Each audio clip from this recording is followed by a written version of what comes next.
Good morning, good afternoon, good evening. This is Jake the Snake, Dogecoin Jake today. We're coming to you live from BroTastic Voyage, BTV. We're so happy that y'all decided to spend the next hour or so with us, wherever you may be in the world in this great country of USA.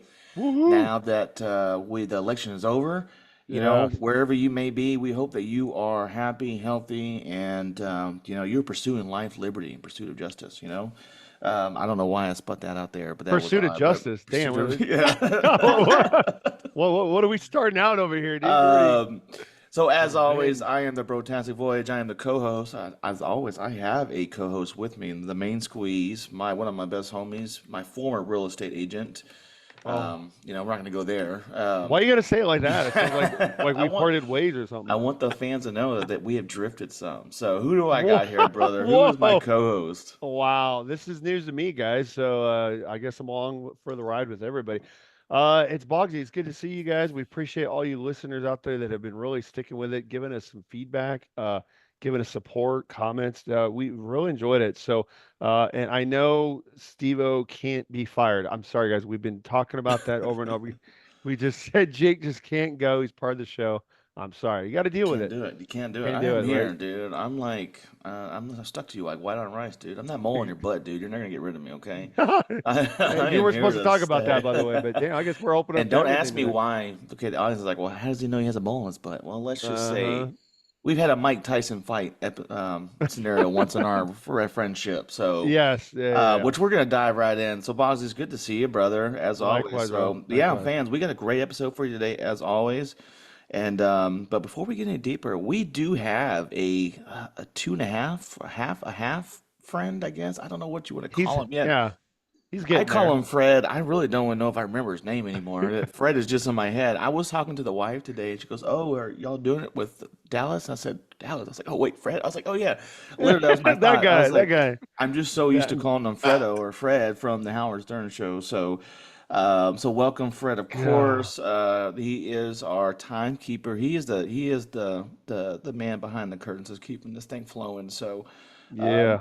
Eventually, I've been I emailed Google again yesterday, our YouTube page. I don't know why they're not verifying me. I've uploaded a picture of my license twice now. So, guys, we are working on going live. I know we have slowly drifted in the wrong direction as far as our content and going live and everything, but we are working on it. It's not like we have quit. As you know, I got a full-time job in the military. Boxy is a full-time real estate agent and mogul there in the San Antonio area. And Fredo's just useless outside of telling time because he is a Marine. So, we are working Gosh. working with a limb here. So, welcome, boys. Thanks for joining. So, yeah, Wh- how we doing, guys? You're What's going gonna on? bulldoze this poor thing. Yeah. Poor Dallas. He's like the gimp out of Pulp Fiction. Just pull him out of the closet when we're ready. Doesn't get to say shit. That's right. Dallas, come on, man. Fight for yourself. Get up here. It's all right. I love this guy. It's okay. I mean, he put quite a show earlier before you came on. So Oh, yeah. really? Oh yeah. Oh, really? Whoo, What was buddy. that? Yeah. Oh, you're stripping Yeah. again, Oh, huh? Oh oh, yeah. he's He's talking stripping again. about. Yeah. Yeah. Oh, I thought you were talking about Oh. me yelling at my kids and my wife. I was like, I'm trying to do Oh, a that podcast. Oh, before oh, before oh. before then. Before Yeah. then. Oh, Got it. before. Yeah, I was strip teasing a little bit. So. Yeah, I've seen the strip, and that's a hard pass for me. I'm done. I'm out. That's all right. Hey, Yeah. talking about the Mike So. Tyson fight, he was staring at Yeah. Mike's bare ass and had to record it. I had to He record, was. and it came back twice. So at one point Oh, during the fight, my TV reset and we restarted it, like the Netflix app, and it started right before the fucking clip. I was like, oh, I gotta record this. So I got a recording of Mike Tyson talking about, hey, yeah, guys, I'm a whoop your ass, and he was talking real soft and just real casually, dude. This guy turns around, starts walking back towards the fridge, and it's like fucking bare ass, man. I was like, wow. I mean, wow. real classic. I couldn't stop laughing. I think what sold it for me was just how casual. He's just like, all right, man, I'm out of here, and just turns around. And the cameraman kept on following him. So, yeah. Was this after the fight? I didn't hear. Oh, so no, this was before. So before the fight started, is in between the women's fight, I think, and the men's or his fight. Which was the real Um, fight, by the way. The the real women's fight was fight the women's was fight was really good. badass. Yeah, the good women's fight was badass. So one of the reporters was in the locker room asking about him, like, "Hey, how you feeling?" And he's like, "Yeah, I'm gonna go out there, I'm gonna beat this guy, ass, blah, blah, blah." And then he's like, "All right, well, thanks, Mike Tyson." He turns around and starts walking the other direction, and literally he has one of those jock strings. So he had the Oh, cup on, but it's full fledged ass all up in the back, dude. Yeah. Um, God Yeah. dang it. so I sent you the Oh, video in the group chat, so you should be able to watch it okay. there. So All right. him and Derrick Henry, I gotta lately, go watch it now. Derrick Hold Henry on. last week playing the Ravens game, someone pulled his pants down in the middle of the game. So Well, okay. Well, I'm glad we're getting all the ass talk out of the way. yeah. So, damn, this is good.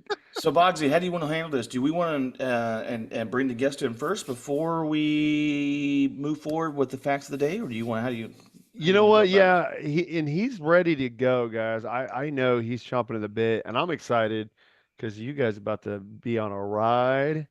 I think all of our listeners are about to be on a ride here. It's gonna be fun. This guy, he literally will machine gun shoot education to me like nonstop. It's like boom, boom, boom, boom on my text. And I'm like, dude, I can't have time to catch up. He's like, all right, watch this video. Hey, now watch this and do this. And it's good shit. And then it's like, I look at the video, it's like 40 minutes in. And then like, I can't be that guy. Like he sends me a video and 5 minutes later, I'm like, oh, that was cool. And he's like, bitch, you didn't even watch it. Right. And he's like, It's like that's a so 40-minute video. it's like a 40-minute video. How do you do that in 5 minutes? Real So question: yeah, what kind of friend is sending you a 40-minute video? Man, nobody got th- time like that, bro. I hey, know. I know. right. I know. I mean, yeah. Well, let's bring him on, right? I'm talking with it. So he has been a really great friend of mine. Him and his wife, met him through his wife. She used to be my banker a long time ago, and then no fault of his own, he strayed, used some other realtor. We're not gonna talk about that too much. Got him in a bind, but then he was like, "All right, fine. I need you to sell my house," and that's how me and John met, and the rest was history, right? So this guy is extremely smart. He's one of the smartest guys I know when it comes to finance and stuff, which is probably why, because he has 24 years in traditional finance, worked with some very large banks, including USAA. Hey, I Yeah, can I can dig it. more importantly, he's just married with two kids with pretty big age gap, by the way. His beautiful wife Rebecca, they have a daughter. She's the cutest thing ever. She's 10 years old. He's also got another older daughter, right? I have not met her, or no, I probably met her once, right, John? Yeah. Yeah. Yeah, I met her once, yeah. And so it's wild, but she's already now giving him his first grandkids. So Oh my congratulations, John, right? goodness! Congratulations. Yeah. Dude, that is Oh, that is where it's appreciate at right there, right? So we've got old ass Grandpa John on here, man. This is crazy. it. Papa John. Papa Papa John. John. It's Papa. Oh shit, it's Papa Papa John. John, that's amazing. Dude, our listeners didn't know we actually have the Papa John here. This is crazy. The Papa John. I'm delivering more than pizzas, baby. That's Yes, right. yes. Oh, absolutely. Oh, he's delivering more than pizza. He can deliver something else, guys, in a minute. Delivering So everything but his own baby. yeah, well, yeah. He's Thank gonna God. let Thank another God. man do that for him. Thank God, yes. Yeah. Well, yeah, and I'm obviously going to take his name. Obviously, his first name is now John, Papa John. But the biggest thing that he's helped me understand, and I still am lagging, and so we're going to do the best we can, listeners, in this hour segment that we have, because he started learning about Bitcoin several years ago. So he then started digging into a lot more better understanding of the economy, banking, regulations, technology, and finance, and then really wrapped all that into understanding Bitcoin. So he's got a really unique skill set to understand really this amazing, never ever seen before idea of a new currency that is revolutionizing everything, right? And so it's just hard for a lot of us old farts to break away from the old things. So he's coming on. He wants to talk to us about Bitcoin, about digital currency, and without further ado, my boy John Quimby, what's up, brother? King John over here. Look at this guy. I, yeah, I was wondering how that got there. I like it though. Yeah, so appreciate the intro. And I know that there's a lot of questions that will come up with some of the things I'm going to say. Um, it's a lot of people think it's just a new version of money. But I like to lead with this, and this just kind of helps people understand the scope of this idea. So throughout history, man has always had or humanity's always had a problem with governments and institutions manipulating money and then using that to confiscate wealth over time from the people in their community. So what Bitcoin did is it's potentially a solution that solves this 5,000-year-old problem. And this problem goes back to the Romans, World War II. One of the things that I wanted to say to you all after I listened to that last podcast episode, Josh, that you sent me about Justin when he was a Oh, guest Justin on here. Ivy. Yeah, Justin Ivy. Yeah. Yep. Really, really motivating, really moving. And I talked to him at your function just this last week. Him and I got a chance to connect, and we talked about this a little bit at the table. And since you guys are military guys, I really wanted you to just consider this idea through the lens of what America actually stands for. Freedom, right? Amen. Prosperity. Amen to that. Freedom of speech, freedom to own property, all of these different things. And these, unfortunately, are the things throughout history that over time, the people with the money have lobbied the lawmakers that are in control of those governments that slowly but surely erode those freedoms away from the society in which they are supposed to work for. What's really alarming, and I think what we're seeing right now is the same exact history is repeating again in the United States. When the money starts being funny and the rules start getting broken, people start to act different ways and just do things that create political landscapes to just fracture. So really what Bitcoin solves is this root cause that causes the largest and most powerful of societies to collapse. And that's kind of what Bitcoin is. But what it is really is rules with no rulers. So it's this currency, it's this property, it's whatever you want to categorize it as. And there's what's called proof of work behind it. So there's not somebody like our Federal Reserve who can pull a lever and just print numbers on the screen and just do that quickly. And then what that does is it takes away buying power from everyone under the top 1%. And I'll get into that a little bit later. No, John, like I said, guys, I told you he's fired up. I mean, he's ready. He's spitting it off. That's good. We just introduced the guy, and he went from history of governments corrupt. And you're right. And that's what I said. We want to talk about. We want to know what is Bitcoin, what is digital currency, and what problem it solves. How do you get better, and how do you get it bigger? So yes, I can't wait to ask you that question, and we're going to do that. We do need to take that quick segment to just throw it out there, bro. Yeah. Steve-O, we missed it last time. We got it. So let's get back to our regular. We missed it last week. We had some good reasons for it. So this week we're going back to a little bit more. So first off, as always here on BroTastic Voyage, we like to celebrate American freedom, and we do that by having an adult beverage. Amen. So Crypto King John, what if anything, if you're sipping on something, what are you sipping on tonight, and what is your go-to drink on a festive day in the holidays season for you? Well, my go-to drink is usually an old-fashioned, but not going to do that while I'm talking Bitcoin. So right now, what I have is I have this Shiner Holiday Cheer. Ooh, okay. Pizzas and pecans. Haven't been on this health kick, so the beer thing. I think this is one of two other beers that I actually have in my refrigerator: a Dogfish Head 20. I almost brought that out, but Okay. decided not to. So So old fashioned, I like it. That's good. Oh Okay, yeah. we got the Shiner. I love me some Shiner, man. You can't ever go wrong with some Shiner. No, holiday cheer shiner. That is the Well, I know best holiday it's cheer. oh That's yeah, but I mean Shiner in general. It's a good brand. yeah. And he makes some So, badass old fashioned. I even stole his recipe, by the way. Like okay. he sent me his recipe. Yeah. We were at his house one time, and I was like, "Holy shit, bro! These are phenomenal." So if y'all want one and you're really nice to him, maybe he will send you the recipe because I certainly am not. It's not my recipe to give. So anyway, And Bitcoin buying Bonzi gave credit to somebody for once. So I mean that's Mm, a yes. so I wow. mean you are just flowing in Uh, currency right now, brother. oh All right, wow. Fred. So Ah, Fred, ba-doom. Fred, welcome home, like back home, brother. I know you've been on a bender, not that type of bender, but a Georgia bender lately.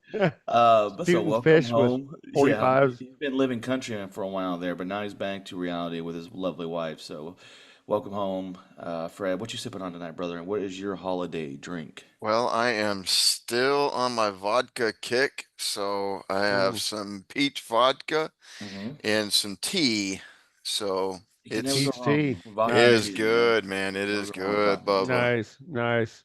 You know, I rum and tea do not go together. I've tried it. It's not my go-to. No. No, No. They're no, not. It's no, it's it's no, really. I thought any type of clear would work. Well, not any, but yeah, So, okay. no. Holiday festive drink. Do you have one? Ooh, I mean, eggnog Christmas, and wild Thanksgiving, turkey. There eggnog you and wild go. turkey. Okay. Dude. I don't like. I'm not big on creamy and stuff and alcohol. They don't. I like creamy drinks. I cannot do it with them and alcohol.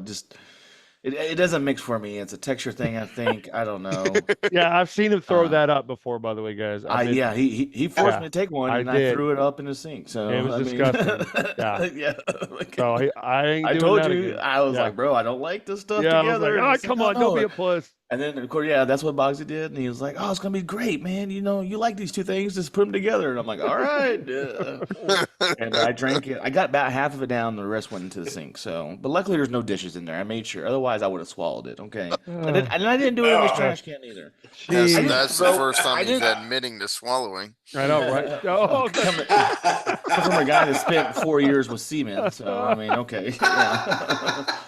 All there we right, go. There's the Bogsy, jokes. what are you sipping on, brother? Oh, guys, I love the camaraderie you guys have. That's phenomenal.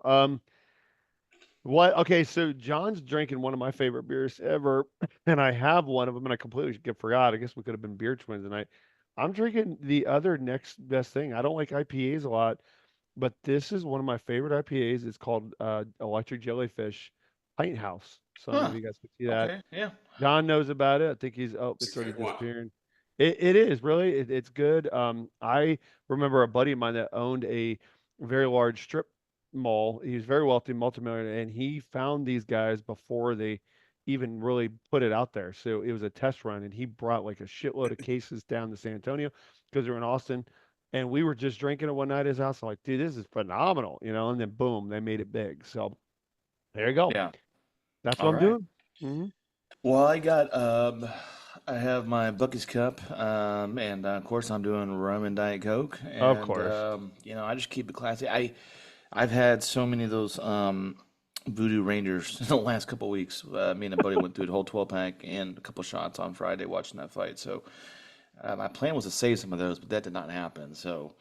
And then my holiday drink is I like to make this thing around Christmas time. I call it the Mino Grinch drink. It's make a Mm. pitcher of it. It's vodka. You do it with the kiwi strawberry Kool-Aid mix, and then you buy a limeade juice frozen thing, the frozen section. You get one of those, and then you put a little bit of pineapple and a little bit of orange juice and a little bit of Sprite, equal thirds of each one of those, and you mix it together, and it comes out very green. And you can't even taste the alcohol. And a whole bottle of Tito's is what I usually put in there, and it's fucking Nice. phenomenal. And what I'll do is I got this glass pitcher, and I really need to get one laminated or something. I don't know. I'll print a Grinch picture off and I'll put it on the thing. But it's this whole thing. But so that's my holiday drink. It's something festive. So, Nice. yeah. Nice. So before I we do can't do any the Voodoo Rangers. I have a I woke the up on beer, the odd I woke Oh, up on our ottoman in our living room. ugh. Well, my wife woke me up at yeah, like I'm gonna say you didn't wake up. Yeah. 7:30 in the morning. I'm laying on top of it, just sprawled out. I don't even remember falling asleep on it. So so Becca's like, yeah, get your ass up. I'm not big on Yeah. their beers, but I do like their Voodoo Rangers. They have they now make they got the twisted tea segment, so now they got the hard teas, Okay. and I've been drinking them. And as from 3 Men and a Baby Mike and BroTastic Voyage, we were diehard. I think we were Yeah, it's for Twisted several years Teas. we were Twisted Tea Yep. fans. We were on We the were always cans. sponsoring them. We were on the cans. Yeah, no, we were that Well, guy. we were Oh, trying. No. We he were went trying to with get it. on the Oh, can. look at this So, guy. because He's like, I had that one iconic photo of me and you down that's at the right. river. That's I right. sent it to him. We had two badass Harleys in the background. They still exist in that Oh, photo, that's right. That was a badass photo. but you know what? These actually taste better, and it goes from 5 to 7% alcohol. And I'm like, you can't beat that. And because they're newer, they're cheaper than Twisted Tea right now. So, yes, I'm not big on their Voodoo Ranger beers, though. I'm not a big IPA guy, though. That's just me. So, Yeah. honestly, I don't really drink beer for the most part. So, all right, so boys, before we get into the Bitcoin, I'm so excited. I want to ask some good questions. So we do this day in history, not anything about Bitcoin, for odd reasons. I can't think of why in our history, you know. But in 1862, Union General Ambrose Burnside marches north out of Washington, D.C. to begin the Fredericksburg Campaign. So that's a pretty important milestone in our history. Also in 1863, Abraham Lincoln begins the first draft of the Gettysburg Address Oh, nice. Good old yes, which was, Abraham. yeah, good old Abraham Lincoln, which was very important. So on this day in November, so that was pretty important. And then in 1980 or 1894, serial killer, this one I thought was interesting. Serial killer H. Holmes is arrested in Boston after being tracked from Philadelphia by the Pinkertons. So, I mean, Hmm. and that guy, he was like, they say he's one of the first persons to be, categorized as a serial killer. I'm a So, little weird. I'm a little weirded out that Dallas got excited about that fact. When as soon as you start saying, it was like, yeah, I know this guy. I mean, No, because I was looking at it. I had it in my hands. Oh, I was like, do that's not my read favorite this one. Do guy. not read. Oh, damn it. Now he's reading it. oh, if you were looking Yeah. at me, I could not see because I had a Uh, whole other screen pulled up. So, that's too funny. He's like, that's my homeboy. No. I Yeah. taught him everything he Yeah, I know, knows. I know. Number 5 Marine. No, he wasn't a Marine. Yeah. What a dumbass. so that He was is our intro. So, Boxy, I will hand it off to you for our main topic, and of course, you and Crypto King John. So, what do we have, boys? Let's get started. Let's dive in. So, John, I know if I let you go free, dude, you're gonna go. I know, Right? I man. know, and that's okay, dude. That's okay. That's what I'm So excited let's about. keep So, it segmented. well, that's why.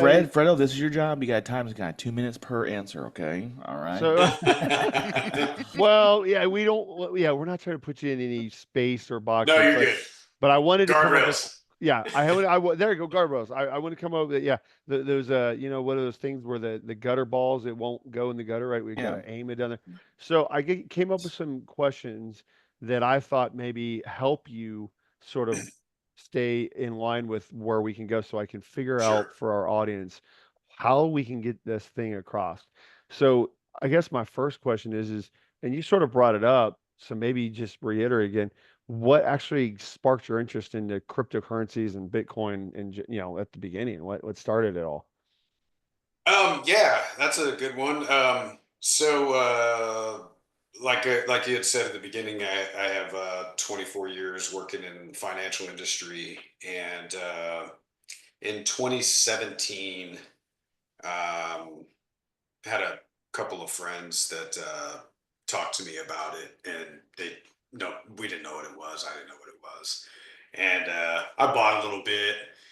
I wish to God I would have held it from until now, but that's the problem. That's a large percentage of people do that. They buy it, they think they're going to sell it later, make a lot of money on it, just to find out that a little bit later they're going to buy back in at another time, but they're going to pay a lot more money for it. There's this Yeah. saying, everybody gets Bitcoin at the price they deserve.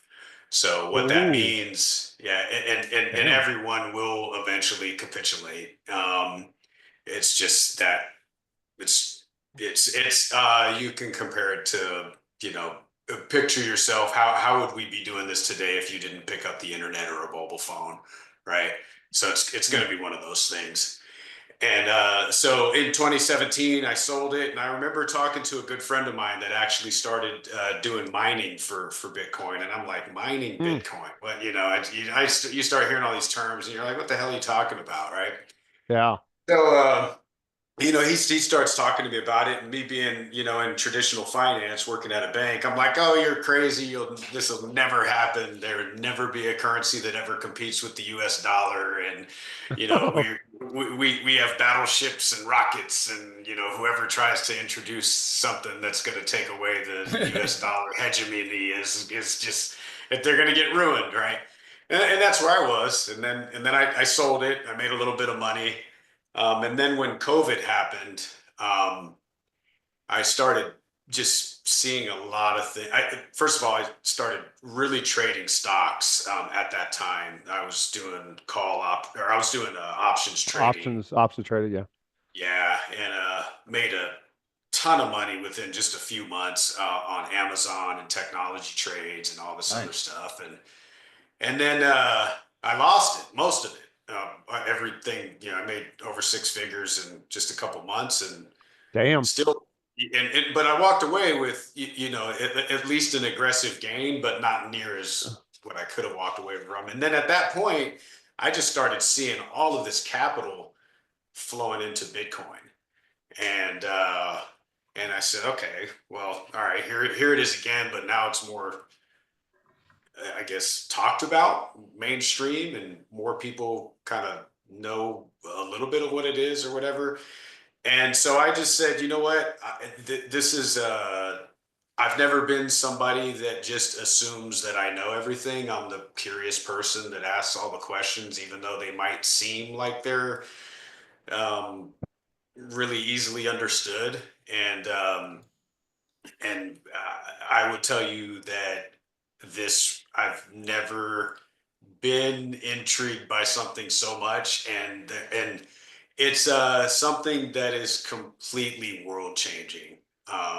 So when you start to see the level of depth and the scope of it and the things that it touches, the political, the, you know, I there's an argument that it would end war, and Wow. it's Really? a very strong argument. I have not heard some of these things that I'll be talking about. There is just not anything that you can find that is a good rebuttal or a good counter argument. It's Well, just I doesn't think you hit it on the exist. head earlier when you mentioned like how governments can be afraid of it because it's unregulated in the sense that they can't control it. They can't control it. Correct. Yeah. And it's universally understood. It's the same no matter where you go. Now, what you'll get for it might be more or less in another country because their dollars to amount is different, but ultimately the Right. premise of Bitcoin is the same all over the world, and I think that's what's scary. Yeah. Yeah. And when you bring that up, you know, if you look at Bitcoin on a chart and you get this really weird thing that happens. This is one of the things that I sent you, Josh, a while back. When you measure any asset or any money, anything of value, and you measure it against Bitcoin, everything loses value to it. It's so that tells you that now that all of this smart capital is starting to flow throughout the world, and because Trump got elected and he said he's going to put 1 million Bitcoin on our balance sheet, I'm sorry, not balance sheet. That's something else. He specifically said stockpile. Yeah. And you guys from the military understand the types of things that go into a large nation stockpile. Yeah. That's not a term that a president or a government throws around lightly. They only put in certain types of things into a stockpile. And this Yeah. is ammunition, you know, commodities such as gold and salt Oil. and So I was Yeah. going to say oil, for Yeah. our Yeah. listeners, what I would say, if you don't know what a stockpile is for us military folks, we know that that's your rainy day. your rainy day, your bomb shelter, whatever you want to call it. It's the, oh shit, everything's hitting the fan. This is what we have left, and you have a little bit of everything in there to make sure you can float and move forward. That's how I would describe it. I don't know if Yeah. you or someone or Fred would describe it any different, but that's how I know of it. So yeah, Yeah, good clarity there. Yeah. yeah. And please, guys, pull me back in. I talk about this so much, So to me, it just kind of rolls off. So we asked you how you got into Yeah. it. So I think my next question I wanted to ask you is one thing that got me nervous about it is, and maybe we can answer this is, what is Bitcoin in the sense of Yeah. like how is it backed? I mean, I know that it's actually mined on computers, but like what is it to the sense of, I mean, what is it? Because it's all digital, right? And if they kill the internet, like if someone unplugs the entire world in it, I don't know if that's possible. Like, does it all go away? Like, is it backed up somewhere? So, what is Bitcoin in the sense of, in a physical touch sense? Like, is it on a server somewhere, and how is it backed? I Right. guess, and how do you get Yeah. it?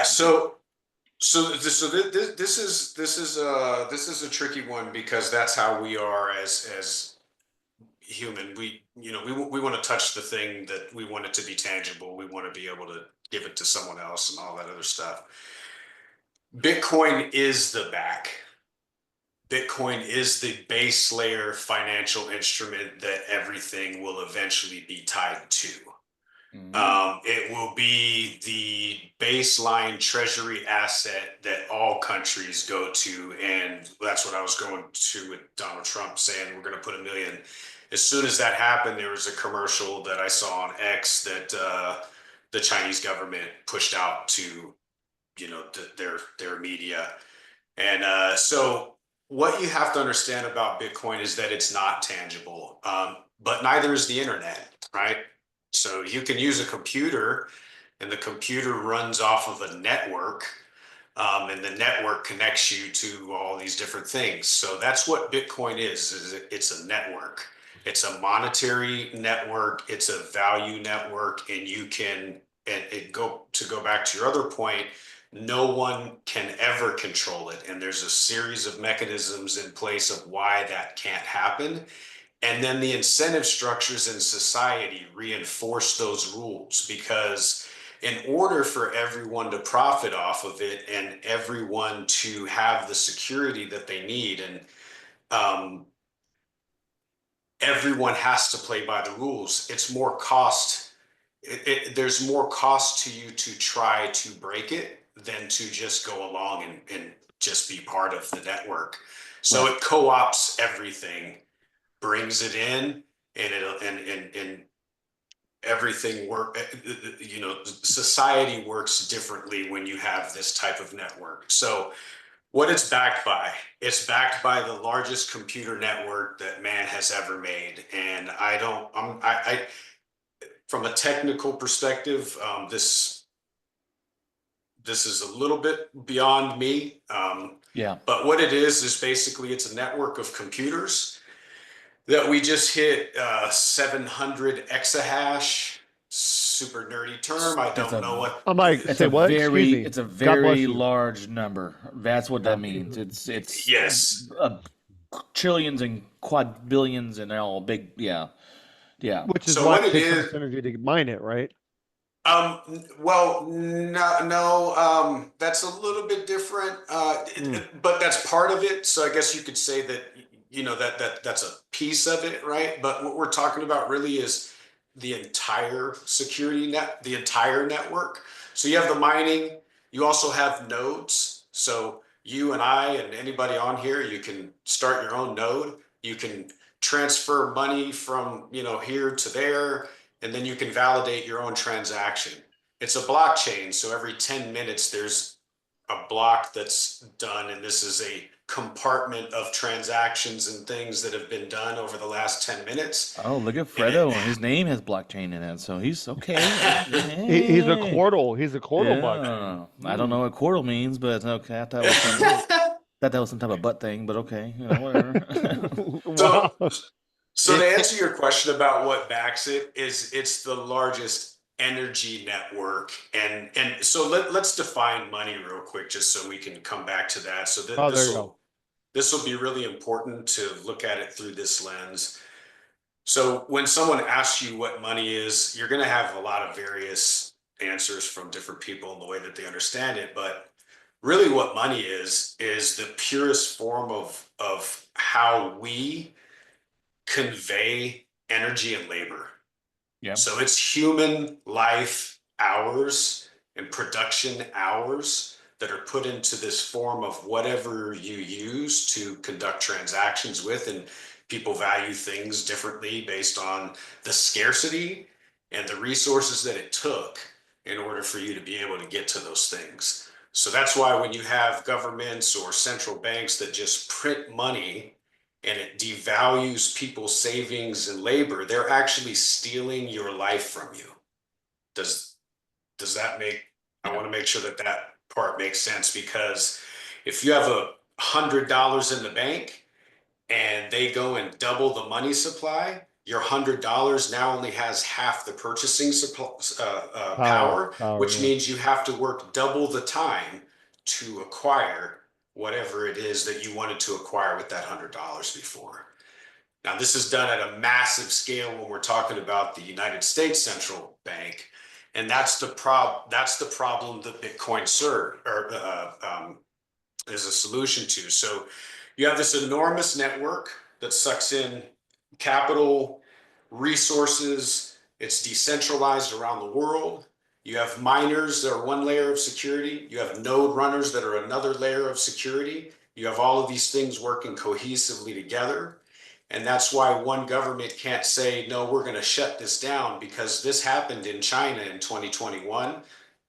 If you can go back and look that up, China outlawed mining, and within 6 months, those mining rigs, like something like 80% of them, moved out. The Bitcoin blockchain started again. And the great thing about that is a lot of that mining came to Texas. So Yeah. Which it's a hit our power high. grid. It did, but I won't touch on that too much because I'm still learning that piece of it myself. But all of these things, the power, so Bitcoin mining actually balances power loads into power grids. So there's a lot of research that you can look into for that. But what it's backed by is the largest amount of energy, labor, and proof of work mechanisms that the entire globe contribute to the same way, the same set of rules, and it can't be manipulated by anyone. So Okay. John, here's the thing him and I were going back and forth on, because Steve-O, you remember we did a small episode on Bitcoin a long We time did. ago, right? Yeah, And this is, yeah. I think, when John and I have another neighbor, he does option tradings and all types of derivatives and all that stuff, and he's genius with this, right? Um, so John, you and I talked about it, right? We're like, look, at the end of the day, if cryptocurrency, and we keep talking about Bitcoin, but there's other cryptocurrency, which also gets confusing a little bit, and we'll explain Yes. that. I know maybe we'll ask you there a little bit. So what I want to get at is that we're talking about the effect of currency, what backs it up, right? U.S. dollar used to be on the gold standard, right? Jimmy Carter took us off at went 70 something, right? You made me read all that, and that was really cool. He sent me something that was brilliant. Nixon did. Oh, Nixon, right? Yeah. That's right. Nixon did. So Nixon took the U.S. dollar off the gold standard, which meant there was no backing and proof of what that dollar value had behind it. Correct. Now, if cryptocurrency is backed by energy in an electrical grid, if God forbid we have Armageddon and we all lose currency, right? How are we going to change and exchange Bitcoin if the grid's down and all that? Like, and then we're talking doomsday scenarios, right? And that's the scary part, right? I know John LJ, he said, well, my currency is bullets, right? So he's like, Yeah. I'm buying a shitload of bullets. So at the end of the day, if I got to trade, for food, I'm just going to give my neighbors bullets because that's how we defend ourselves, right? And I So I think guess, that's what scares people, right? Because in a sense, if you lose internet access, you can't do anything with your Bitcoin. I right. mean, And it's that's what still I was there. asking It's John. somewhere Yeah. there. Because the server might lose power, that Bitcoin's still there, imagine, or that crypto's still there. You just can't access it at the time, right? So, Well, yeah. let's do a thought experiment on that. how Yeah. are you going to get your money out of your bank? And That is exactly. true. 100%. So the Right. difference is with that is that I'm not gonna say how much, but I have a small amount of cash in my lock safe, my fireproof safe for a doomsday event, just in case. Correct. I can Correct. never be like, oh, well, I guess you could. Well, I said I could let me put some of this Bitcoin on a thumb drive, but I guess you could do that technically, So, right? so But you're exactly right. You hit the nail on the head. So the thumb drive oh, is not really that's what right. carries it. You heard This that, Bugsy? I network, hit it on the head. Yeah. the Uh, Teacher's the pet. network is he's the smart. network is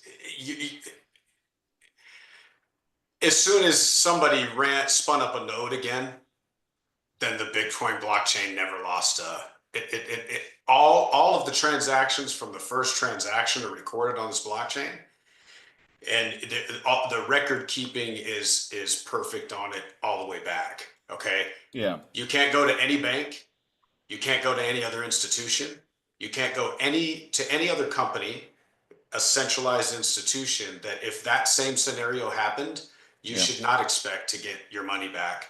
You're right. also talking about in a scenario where whoever said the bullets are the currency, that's actually how history tells us what actually happens. Yeah. So I think his if was we more go back, joking, talking about he's gonna shoot people. well, but And yeah, it's but yeah, but yeah, it's true. But it's true. We go back to our animalistic instincts. We go back to bartering. We go back to trading things of value within our local communities.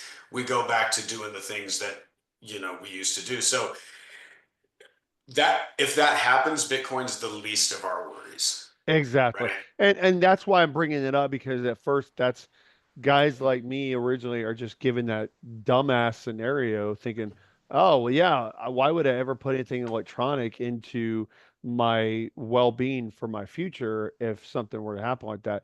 But as you all know, if the US dollar goes to shit, the world goes into a war, and then the power grid's out, we have a lot more other things to worry about versus just Right. how much money can I yeah. get from my Lambo? Yeah. But you have a better the security that you're talking about individually in that scenario. When we reproduce power and we kick the internet back up and all of that other stuff, it just takes one node of somebody to spin that blockchain or the Right. Bitcoin code back up, and every transaction until it went offline is Is there? there again Yeah. immediately. And there's nothing ever else that humans have ever done So it's that's been biding able to time. do. It's biding time. So can I ask you this? And I want to make sure I'm clarifying it for our listener out there. Thanks, listener, for hanging in there. So every time I trade, buy, or sell Bitcoin, that is going on the chain, right? And that's being recorded, right? Okay, so I Right. use Coinbase. So if I go back and forth, which I've done a lot, so I'm up and down on Coinbase, it tracks every single transaction for every single person that's ever messed with it. And that's how Bitcoin stays tracked, and that's how it stays what viable, Uh, verifiable. so, there's a little bit of holes in that. So let's talk about this, and this will probably help you to understand that piece because you mentioned Coinbase. Yeah, yeah. This is the first asset in history. Now, remember, first, let's go back to what I said before, where this is the base layer money. Okay. Everything else would be built on top of this money. And this is happening more rapid than any other technology that's ever been adopted, mobile phones, whatever, right? The internet and mobile technology, those things were kind of the rails that this needed to be built on. And now that it's there, it's being adopted fast. So you mentioned Coinbase, you mentioned some of these other things, but I want to talk about what the sovereignty part of Bitcoin is. And what I mean by that is it's the first time in history that you can own the base layer asset, the base layer money, right alongside as the most powerful government in the world, right alongside as the poorest person in Africa, with the same level of security and the same level of mobility. And everything is the same. It is a level playing field when it comes to those rules. Now, that's if you actually purchase the Bitcoin and you take it into self custody. And I don't want to go too far down this rabbit hole piece right now, but what Mm. you're talking about right now with Coinbase is no different than you having a bank account at Bank of America, and Bank of America, and you log into your Bank of America app, and Bank of America says you have $1,000 in checking and 5,000 in savings. They have IOUs, $1,000 in checking and $5,000 in savings. That's not your money. You have to go somewhere and take it out, and they can deny you the ability to transact on that at any time. So it is Ah, not your money. And a lot of people think that, and this is where my traditional finance experience comes in, right? So there are, when you look through these bank deposit account opening, they're called disclosure packets, you will see in there that it is not your money. Okay. Also, right. the dollar itself is an IOU to the government, right? Yeah. It's an IOU to the base layer asset that it's attached to, or actually many layers of assets. So when you buy Bitcoin and you use Coinbase, it's the same thing. You're looking at your Coinbase account and it's like, oh, wow, Coinbase owes me 0.05 Bitcoin. It's not technically your Bitcoin. If Coinbase went away, it was never your Bitcoin in the first place. So there's this thing that we say called not your Mm. keys, not your coins. Okay. So when you own that Bitcoin on Robinhood or Coinbase or wherever you purchased it, you need to get what's called a hardware wallet, and you need to withdraw it from that exchange. So exchange and bank are the same in this scenario. So Coinbase is Bank of America, and for this For piece this of it. analogy piece of it, got it. Yeah. So when you take that money off of Coinbase and you put it into a hard wallet, it is now completely yours. It can never be taken from you. You have to remember your seed phrase. If you lose your seed phrase, there's no 800 number for you to call. You are complete control of the money that you have worked hard for. And Hmm. it will never be debased because there's only ever 21 million. So all of your time and labor and effort that you expend throughout your life to chase money to buy things and to take care of your family is all, it all has leakage. So that means there's counterparty risk, meaning that the or the Federal Reserve is debasing the currency by printing it. um, Banks are lending money that they don't have to other banks to other customers, and it expands the money. And but with Bitcoin, that doesn't happen because you don't have those risks. Yeah. That makes sense. So you just said something that I thought about because you're right. I was like, man, it's so easy to get in and out of Bitcoin with Coinbase, which I know you and I both talked about. That was a way to get started at first. So you're saying, really, I technically own an IOU of that amount of Bitcoin, and if Coinbase were to go under or shut their doors tomorrow, just like Bank of America or any other bank in that matter, I don't have that Bitcoin. I have to put it in a actual storage, like a USB drive or something like that, right? That's correct. Yeah, and when you and remember, this is an account. This is a wallet address that lives on the Bitcoin network. Okay, so if you lost that hard wallet, that USB drive, or broke or got fell in water, whatever, just got destroyed, when you go buy a new one and you start using it for the first time again, when you first open it up out of the package and you plug it in, it asks you, are you retrieving your Bitcoin, or are you opening up a new wallet address? So if you Hmm. lost your old one, that's when your seed phrase comes in, and you plug in the new one, and then you select retrieving my Bitcoin, and then it'll ask you for your seed phrase that you have to keep. And then that will retrieve your coin. So it's not, remember, it's not attached to any hardware wallet. It's just that device just allows you to take custody of it onto the block, onto that network. So what you were just describing, what interface is that? What are you interfacing with to put in your seed phrase and all that? Where is that? You're interfacing with the block, with the Bitcoin network itself. How do you do that? So like if you go on to ledger.com Uh, is a company that offers a hard wallet. Okay. okay, okay. There's many of them, but Ledger is just a conduit that allows you to go on to and take your coins into into what's called cold storage. Hmm. Okay, so all that is a device that allows you to take it off of exchanges and then own it directly yourself. What So if I like hot storage? you're just at risk. No, I'm If you just kidding. accept that, if you accept that risk, you accept that risk. I was just joking because I always wondered what's the difference between cold storage and hot storage. That's why that's what I was like, what if I'm So the there, hot guy? I don't know. well, no, well, I thought, I know you're being facetious, but I thought, so there is really a hot wallet as well. So you can do a hot wallet, and that's just a software download.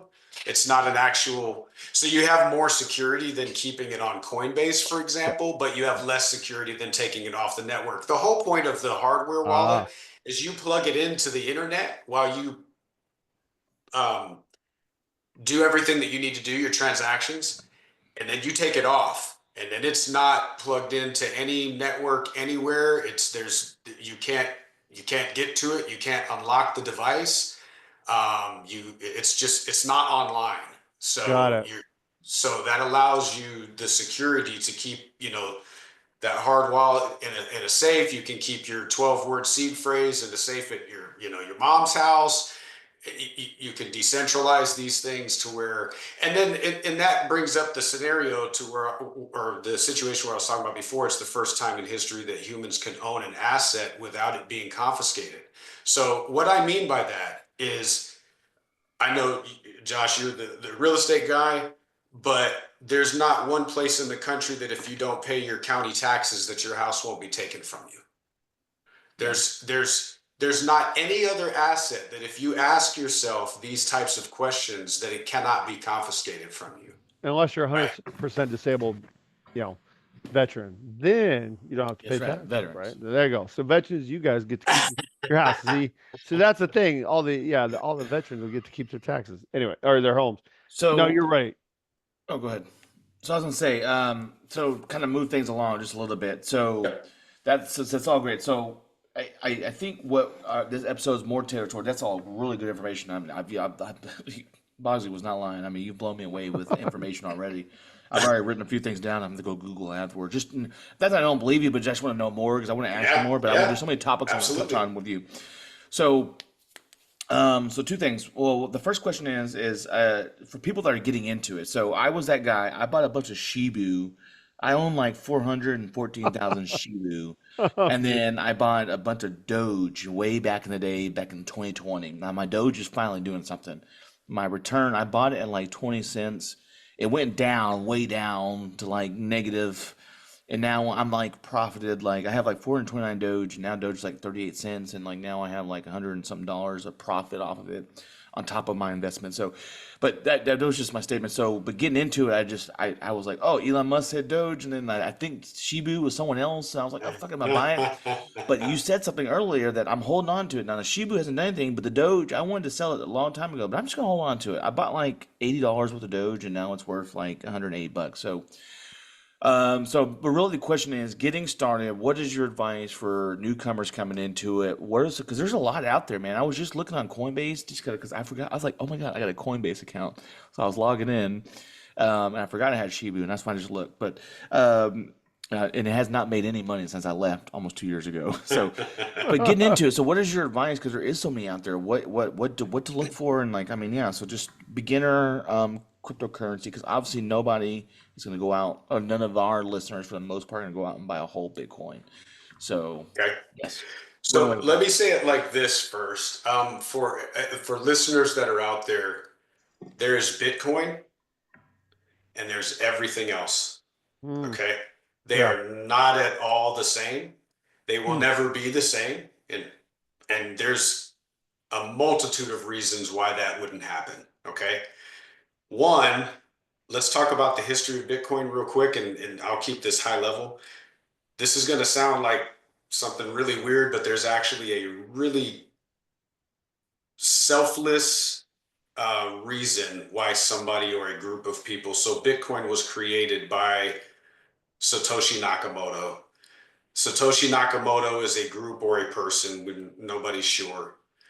It was created and it was gifted to the world, and then that person or group disappeared. Okay. all of the other currencies that are cryptocurrencies that you're talking about, they have issuers, which means they have counterparty risk. Okay. So Josh, you've been in real estate for a long time, right? Yeah. Took you a long time to build up a network of people that you trust for a lot of your things. Would you also say that sometimes you get referrals and deals sent to you because of the network that you've been able to build over the years? Oh, Yeah. absolutely. Yeah, 2 over the weekend. Yeah. Okay. So if I created Crypto King John coin, okay, or Papa John coin, Papa and John. I you like Papa John guys, better. Yeah. Papa John coin. So There you go. you guys are we talked about this idea, and we have a small network of followers that follow this podcast. And then we tell those people, hey, we're going to open this this Papa John coin, and we're the issuers of this coin. The purpose behind that is not of moral intent. The purpose behind that is for us to make money off of other people. Right. Okay. Right. True. So what Satoshi Nakamoto did is create this cryptocurrency, if you want to call it that, and dropped it to the world with no issuer and no intent on getting of getting rich, and then solved a problem that humanity's been dealing with for 5,000 years. It completely takes control of money out of the hands of the people that totalitarianism, authoritarianism, all of those things that we hear about. Okay. That's why Bitcoin is completely different. And because of that, it is moral. Right. Okay. Because it treats everybody the same, and it grew organically from zero to a $2 trillion asset in 16 years, all by itself with no marketing or any of these other things. Right. All of the other cryptocurrencies that you can talk about, every single one of them has an issuer. And in 2017, there was a lot of them that were issued. That's when you have all of the explosion of these other crypto coins. And we have what's called an ICO, which is initial coin offering. Going back to the scenario where we create it and we sell it to the followers, and then the listeners, and then those listeners sell it to other people, and then the people that are closest to the issuing of the coin gets the richest. The next layer of people, the next layer of adopters get the second richest, Right. third, fourth, fifth, sixth order of effects. So that's why it's not moral. So it trickles. Right. Right. So based off of that, then, so how do you make money in it? So for instance, like I finally made money in Doge, but here's the thing with my Doge, I'm just gonna hold on to it. I'm thinking one day it's just gonna pay off. I spent $80. It's worth like 180 now, so I'm like, whatever. And same thing with Shibu. It's not a big deal. Like it was fun. It was kind of, I felt like I was part of the crew, the gang. I bought some The crypto. memes. Yeah. So how do you make money? I mean, what is your advice on that? Because I mean, obviously you've made some money off it because you're still in the business. So like, because what I'm hearing from you though is kind of sound like maybe these other ones will never. I don't know, like not make money or like so. Like, So what is your advice on that? How would people make money off of and we say Bitcoin, but ultimately we should say crypto, right? Because that's really what it is. no. There's Bitcoin and there's everything else. So Bitcoin is the money. Bitcoin is the Okay. money. So when you buy Bitcoin, because of the asymmetrical asset potential that it has, and with the dilution of the dollar, with the dilution of real estate, with the dilution of gold, well, I shouldn't say gold. Gold's a little bit different, but when I say dilution of real estate, there's a reason why I say that. It's because the average house is $450,000 now, where it was $275,000 like 4 years ago. So it's more expensive. So all of that stems from the dilution of the dollar. So the reason why I'm saying it like this is because people should picture Bitcoin as the most important thing that they will probably ever hold. it's the Okay. standard. It's the You standard. don't sell it for anything else because everything else is beta. Yeah. Everything, including the dollar. So like all I have is I'm 100% in Bitcoin. Yeah. So that is the money. everything else. So think about it as there's Bitcoin like the invention of the printing press or the invention of the wheel or the invention of these like profound technologies that changed society. And then the other cryptos are like, okay, the iPhone 15 is now being outdated, so now there's an iPhone 16 that's coming out. I'm not saying these other things you can't make money on, but that's exactly what you would use it for. You would buy them and trade them ultimately to get out of them once they're up. And who knows if they're ever going to go up? There's like 20,000 of them. And Right. based on what I said about how they're formed, that should give you the kind of risk perspective. Now, there's some big ones like Ethereum and like Solana and some of these other ones. And I'm not saying these don't have use cases, but again, those use cases are like the Solana blockchain. What they're talking about is putting the entire potentially tokenizing the Dow Jones Industrial Average because of the speed of the transactions and because of it's a blockchain. You can see the transactions recorded over time, et cetera, et cetera. It's just a better technology than what we have today. Not better than Bitcoin, but Bitcoin just solves a different problem than Solana does. Solana Right. does this, Dogecoin does this, Shiba Inu does this. Ethereum, you can build smart contracts on, so you can think of a world where you could be the insurance company for somebody else. Like you could say, Josh, I want to insure your motorcycle for you, and you guys, figure out some way. You put it on the Ethereum blockchain, everything's recorded. You don't need a third party insurance company to do these things for you. So I guess what I'm really trying to say is that I know a hell of a lot about Bitcoin, and the rest of them I've never even. I've owned Ethereum, I've owned Dogecoin, but that was in my very early days when I really didn't have an understanding of what these things are. As I've studied it more, the rest of them were just kind of like, well, why am I going to put any money into these other things that I can risk money on when I know that this is going to be or is already starting to be the most important money that man has ever created? So what I'm hearing from you ultimately is that so what I think I'm going to do now from what I'm going to do is start buying small portions of Bitcoin and just keep adding to it and add to it. All the time. Okay, Yeah, that's what I'm hearing. all the Okay, time. because it's the buy standard, right? buy what you can, and yeah, and if that's $100 every 2 weeks or $100 a month or $50. The point is that there's 21 million Bitcoin. Let me clarify something too. 21 million doesn't seem like a lot with 8 billion people, right? You're like, how the hell? There's already people out there like BlackRock like they own like 500 million or 500,000 Bitcoin already, right? So um, each Bitcoin is divisible by 100 million parts. So think about it as a dollar divisible by 100 cents. Each Bitcoin is divisible by 100 million parts. Okay. So any amount of Bitcoin that you own now is going to be more valuable than the amount of Bitcoin that somebody buys 4 years from now and 8 years from now. And when you start to think about the adoption that's happening, and with the not with the things that I've talked about so far, and I've just kind of brushed the surface on some of this stuff. Yeah, I'm sure. This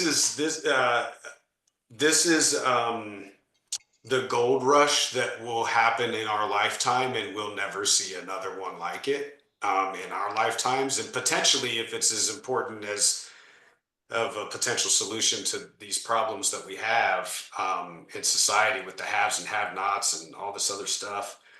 Um, it's probably the biggest gold rush that your kids will have and your kids' will have. I mean, these are things that come around once every 500 to 1,000 years. These types of things. Yeah.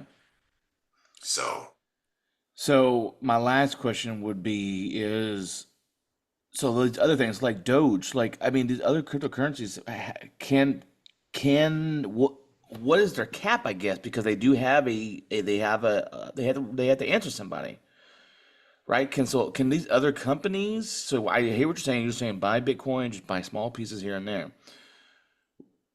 What is the well? Here's a better way to phrase it. What is the potential of these others? Can any of them? I mean, for instance, I own 429 Doge. Will it ever be able to get to even half of what Bitcoin is, that every like in your honest opinion, is it feasible? I mean, honestly, if Bitcoin even got to $1, if I could make 420, or no, Doge got to $1, I would make $420, and I'd be ecstatic. Like, so what is the potential of other, not just Doge, but just because of what you said, the way Bitcoin is, and then that there is someone has to answer to the other ones, is what is the potential of these other ones? How, could they ever reach even half of what Bitcoin is? No. Um, Honestly, it's a waste of time. Okay, that's good to know. So Honestly, I don't know how to say it any other way because here's the thing. Um, Shiba Inu, I don't remember what Doge, but Shiba Inu, for example, they have like a burning mechanism to where certain amounts of tokens get burned off of transactions and so on and so forth. But there was like 50 trillion coins produced. So for it to go to $1, Shiba Inu, for it to go to $1, that would be a market capitalization of $50 trillion. yeah, which never That gonna. is bigger than, I mean, that's like a sixth of the size of the entire global real estate market or something like that. Yeah, Like, and we're talking about a meme coin that. So there's no way for me to answer that you asked because that would I be think you like, did. What you're saying is just not worth it. So ultimately, I think what from your stop. professional advice is that start buying, I mean, Dogecoin or Bitcoin, and just invest a little bit here and there. You know, I would sell all those other ones you have and buy Bitcoin with it. So when I talk to Josh, I talk about these astronomical numbers, and really it's just math. So they BlackRock and the rest of these institutions that have started adopting it, and then the U.S. putting 1 million on its, treasury, all of these things happening. You're looking at in there's estimates by the year 2035 of $10 million plus Bitcoin wow. per Bitcoin. Now you got to look at it two ways. You got to say that's incredible, but you also got to look at the measuring stick, right? And that's the more important piece.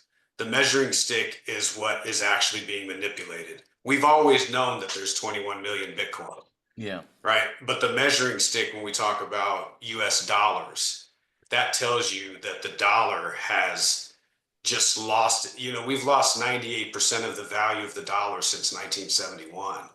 And yeah. it's just going to continue to To collapse decline. Yeah. against Bitcoin. So, Yeah. John, I kept trying to. Can y'all hear me now? By the way, I'm just making sure.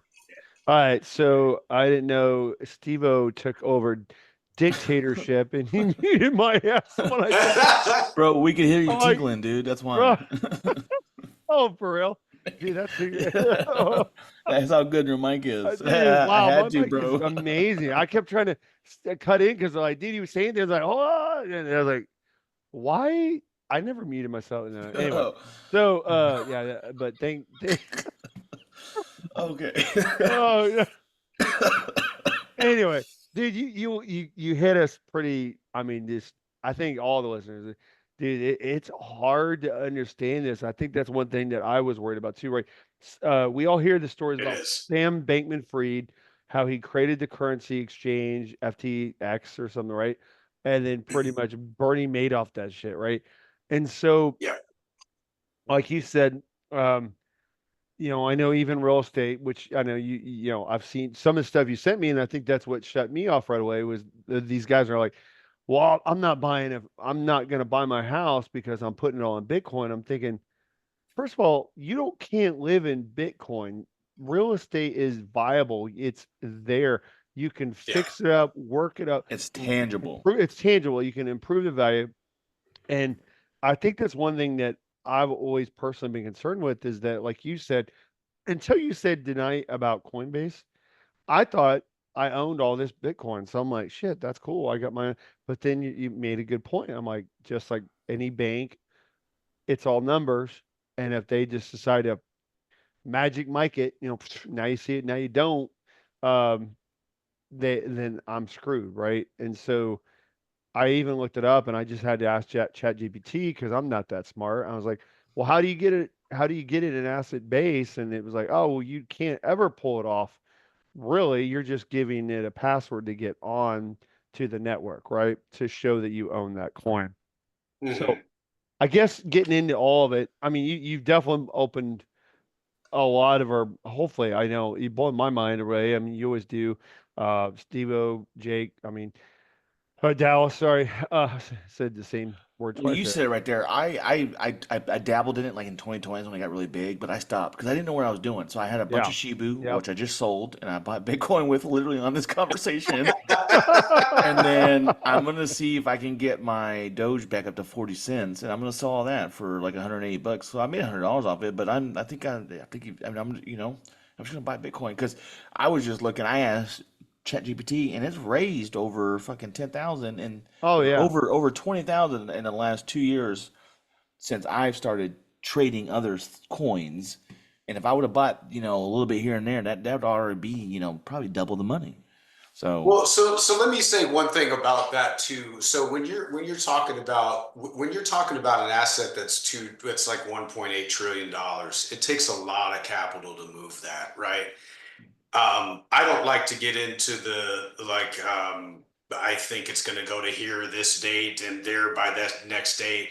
You never I know. would, right, and there could be all these things. I would think with all of the bullish tailwinds that we have for Bitcoin now, um, I wouldn't I wouldn't be surprised if it tops more than $200,000 by 6 months from now. And I wouldn't be surprised if the next 10 years is just never it.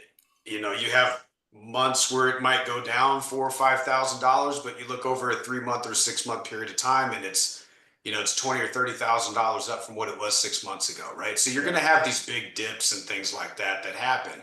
That's the price discovery of this asset because it's now at an all-time high and nobody knows what it's valued at anymore. They just know that there's only 21 million.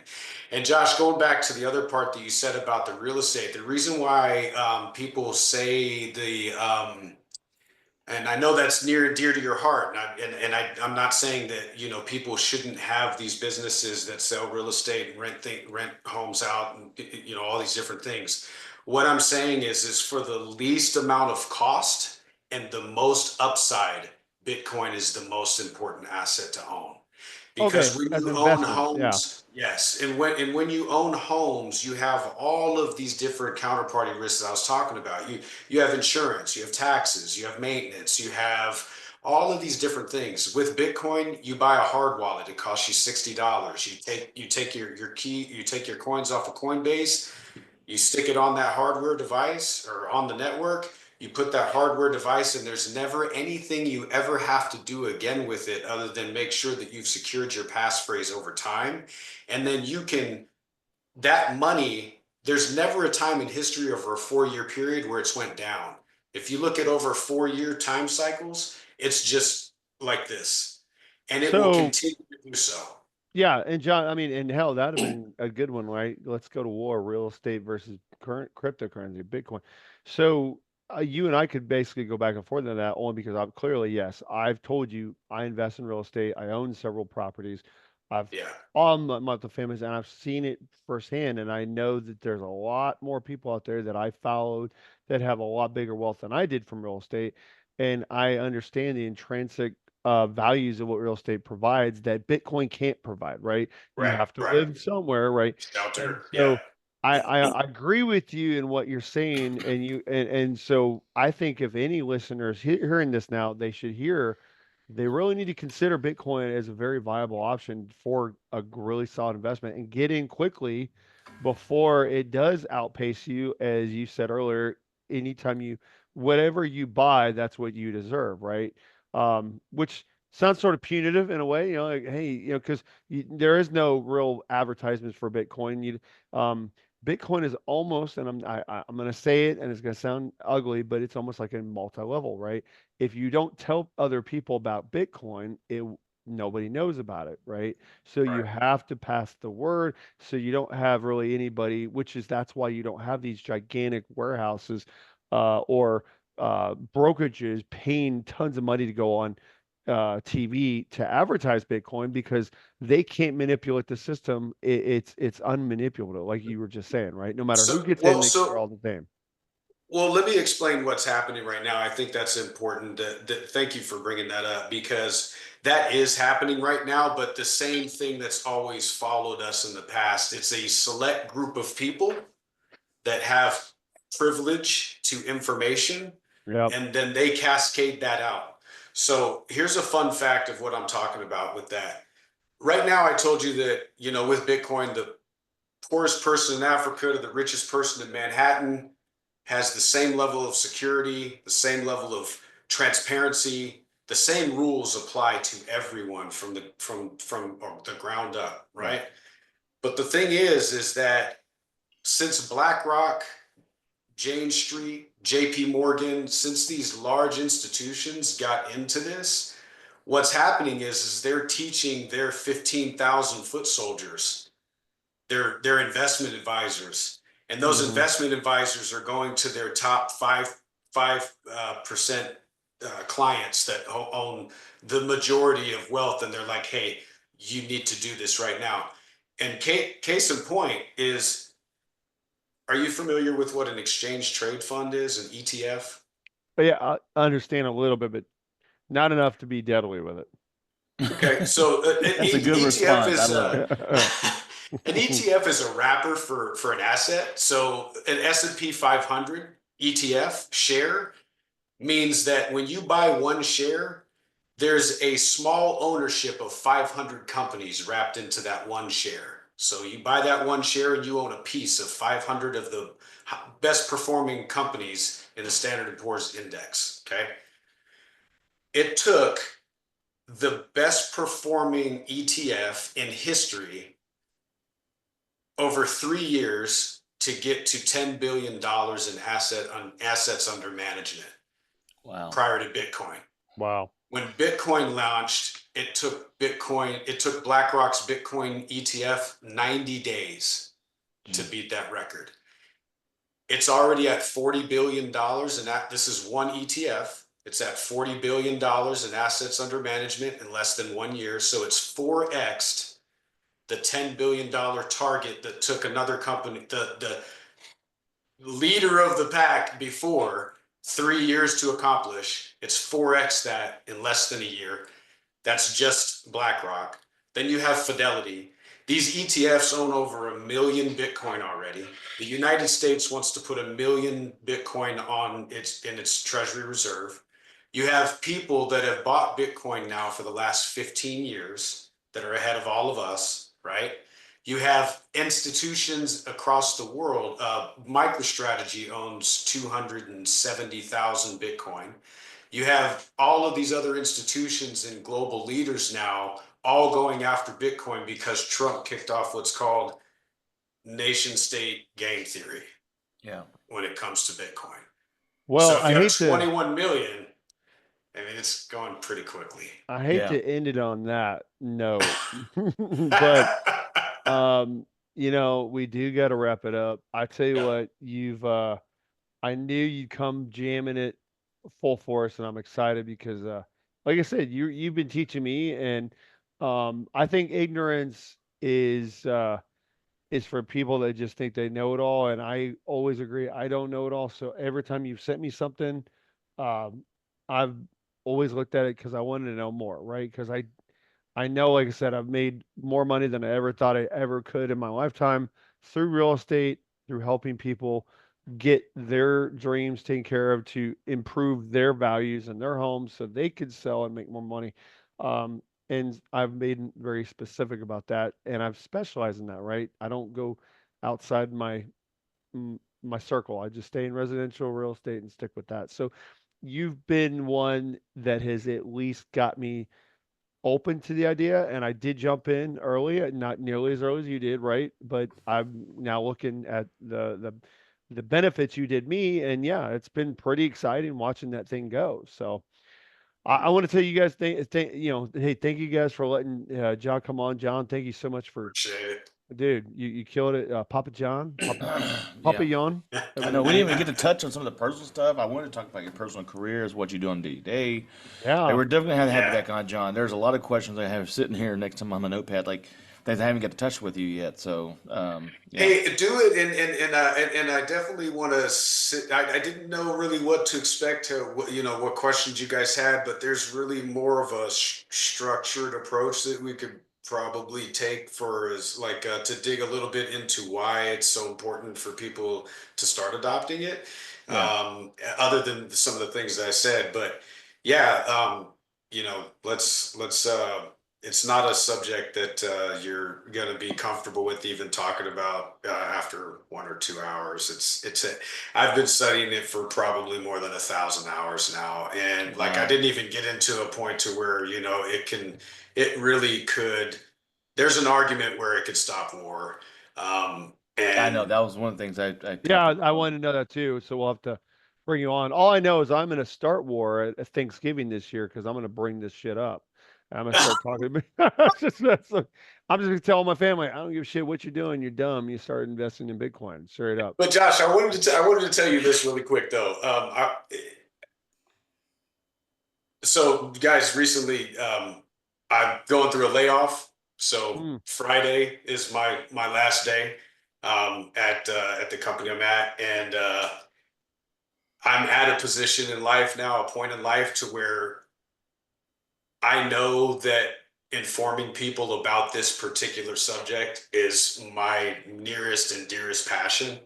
I get a lot of enjoyment out of giving people aha moments and just helping them to understand what this is because of the amount of time that I've taken to understand it over the last 4 years and then the other experiences that I have. So thank you, Josh, for giving me this opportunity. It was a good practice for me, and I do this all the time with people that I know, and Josh is attest to that. But if you want to share my number out with whoever, you know, feel free to. This is actually what I want to do for my next chapter. Is start more of an educational type of platform for this particular subject for people. If you Nice. have like a business platform you want us to post for you, so we will make I'll do the episode tomorrow and we'll post you, we'll blast you out. If you have a Facebook that you want us to share, get that information to Josh and I'll put that in there for sure. If you have some type of business idea or something you want to do, like, hey, hit this I'm guy up. still building If you that have an piece of it out email yet. or Okay. something, at least, yeah, so get with Josh. But yeah, we would love to spread it, dude. You are a host of knowledge for sure. I mean, Dude, I'm gonna be next time I'm in a public bathroom, I'm gonna write your name on the wall and say, for a good time with Bitcoin, call this dude, right? And then that's gonna be your new marketing, dude. what's funny though is I like John. Right? I can see him turning around. Some guy calling him for a Dude, BJ, and then John's I gonna turn around know. and be like, Whoa, "Okay, I a didn't say BJ's that. good, but would you rather have a BJ No. now or $10,000 tomorrow?" And everybody, Wow. well, hold on, It's sir. like, Like he's like, and John's gonna be able to sell him. Like he's gonna convert these guys. I can totally see that happen. Like this I said guy. for a Bitcoin good time, not for that good time. God dang it. Damn, Steve. Oh Fucking man. throw me in the bus. All Yeah. right, so I know we got to get wrapping this up, but I want to just say I've been tracking it, right? Bitcoin started at was like 89 before we did this interview, and now it's up to 90, right? Because it is traded nonstop 24 hours a day too, right? So That's that one was thing I like about it too. It's not yeah. like the markets are closed. hmm So anyway, I thought that was cool. So maybe the listeners out there are buying, and that's because of you, John Papillon. So there you go. Hopefully. All right, Hopefully. so I got some jokes, guys, about Bitcoin. All right, John, don't take Sweet. offense. Don't Oh don't. no. I didn't make it. Right, and these are off You wish you Reddit. did. Right. I know. No kidding. You wish you did, right? Absolutely. And you might actually know these or anybody that's into Bitcoin more than some of the others, but I thought some of them were funny. So I'm gonna start here. Okay, so I asked a hooker if she accepted Bitcoin. And she said no because it goes up and down more than I do. So, I like that. Okay, right? I okay, thought that was pretty okay. good. Yeah. I was like, all right. I So, don't know because how it's volatile the market is, but I right. like Yeah. that. I don't know. Yeah. Uh, But there was one that I thought was hilarious. How can you tell if someone owns Bitcoin at a party? I have to say, I think it's gonna ruin it because they tell you. Yeah, don't worry, they'll Okay. tell you. Yeah, I figured. You know what? I've met a few people. I've met a few people out there, like, yeah, I own Yeah. Bitcoin. I'm like, all right. And I was like, fucking Uh, random as shit. I'm like, I was like, I just Uh, asked you how your day's going. And he's like, I own Bitcoin. I'm like, all right, good for you. You know, Right, I know. Right, Like- I was gonna say, like I said, I don't take ownership of these jokes. It's on Reddit. It said, "Who are the worst guests ever at a dinner party?" Bitcoiners. Vegan Bitcoiners. So there you Oh go. no, that's not a combo I want to Dude, I meet. was like, damn. Oh god. So those are some of the ones that were sort of up there. I thought were fun. Now the one that you might tell me is funny. I didn't get this. It goes, "Why do Bitcoin investors want a Lambo?" Because Why they know Bitcoin? Ferrari is owned by Fiat. I don't get that one. Do you get that one? Fiat Because currency. Yeah, the car company. Okay. There we go. yeah, So Fiat okay. owns Alright. Ferrari. There you Lambo's go. owns well, no, Lambo's owned by somebody. They're owned by BMW or Audi. The Audi, which owns BMW. Audi Group Oh. owns, or no, it's Volkswagen. Volkswagen owns BMW now, and all those other companies. Yeah, that's what it is. Yeah, there's a bunch of them on here. I was really impressed. The other one was okay, this one was really one that I didn't understand, but you might get it. How much does it cost to invent Bitcoin? 1 Satoshi? Is that a funny joke? I don't know. I don't know what to mean. What Okay. so Satoshi is the 100 million parts. So when you Mm. divide one Bitcoin into 100 million, each of those 100 million parts is called a Satoshi, like a cent. So That's like I don't, nerd jokes, right? Oh. Nerd. I don't even know what that means. Yeah. All right, good. Well, as Good. I'm saying, it only takes one Satoshi. Like it's not. It doesn't take much to create it. I guess. Like I don't know. Oh, he's Yeah, probably talking about one Satoshi, meaning the man, the guy or that the invented it, group. right? Yeah. Gotcha. Okay. That's hilarious. Okay. He's, There it's you go. hilarious. All right. Anybody else got anything before we head out? I got nothing. All right. Well, Fredo has been sitting there in his judgmental phase. Grumpy old vet, dude. He's got to go to bed. You know what it is. He's a Marine, so he's still trying That's to get right. crayons as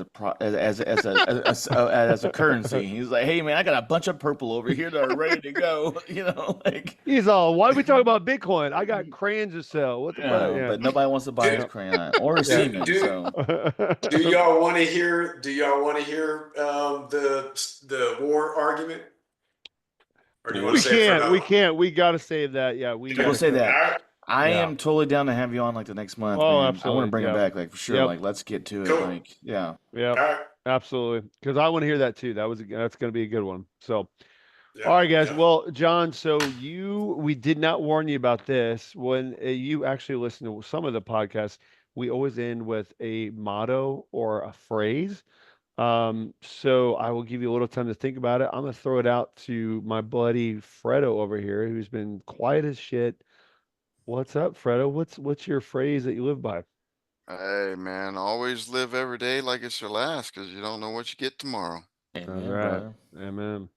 And Steve-O, of course, Doji Coin Jake. The Dogecoin. I should change Doge. it to 0.00009% Bitcoin, Jake. Bitcoiner Jake. Because I sold my Wow. $12 worth of Shibu and literally bought Bitcoin. So I own Wow, like look at that. 0.0009 and stuff, something. I don't know. So my motto is stay positive, my friends. Mm-hmm. And so, John, I'm gonna let you say one. Do you have one that you can think of, something that you live by every day? Work hard, play rough. I got a Wow. quote. I got a quote I can leave you with. I'm gonna look Rebecca at a whole different kind of light now. Work hard, play She rough. was like, Yeah, ooh. play rough. That girl's got her hair all messed up when I see her. I was like, now I know what's up. Whips and be- chains, that is- whips go. and chains. Yeah, There you go. her safe word is Bitcoin, I bet. Right? I- Yeah, That was a better joke than the ones that Josh had. That's true. Hey, those are Reddits. Those weren't mine. Why you got to throw me into the bus, bro? I like it. Work hard, play rough. Yeah. Well, guys, on behalf of BroTastic Voyage, I will end mine with I live it up and level up every single day. And I think today we leveled up and lived it up by understanding a little bit more about Bitcoin. So thank you, John, for that. So Cool. on Appreciate behalf it. of us, we say bye. All right, y'all. Bye. Bye, everyone.